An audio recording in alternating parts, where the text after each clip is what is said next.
Eessa jirtas barbaadeen ture? Lakki sa'aatii tokko booda. Tole. Tole.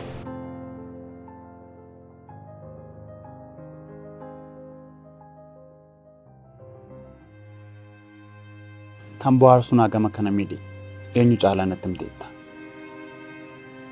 Na ajjeesas immoo jira. Dhugaadha.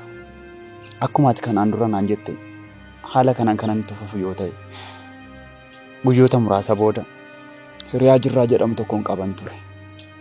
Sababa tamboo aarsuun du'e guyyaa natti xiyyeettu fagoo miti.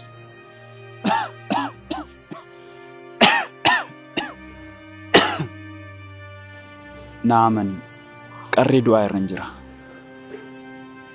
Abdii jiraachuurraa gara kaansariitti bullee ka'een itti dhiyaachaa jira. Guyyaa muraasa booda immoo awwaala jirraatii fi saanduqa reeffatiif maallaqa walitti qabaa jechuun keenya oolu. Gammachuuwwan baay'ee waliin dabarsineerra. Hiriyummaadhaanis guyyaa waan hin dagatamne baay'ee waliin dabarsine. Kana booda garuu haajaa waa'ee kootiif qophaa'u yaadannoo guyyaa 40 kan guyyaa 80 akkasumas kan waggaa tokkooti. Gadda tokko keessa osoo hin bahin gaddi biraas itti dhufuuf jedha. Iji urjiidhaaf boo'ee osoo hin qoorin amma immoo anaaf boo'uuf jettu. Garuu hiree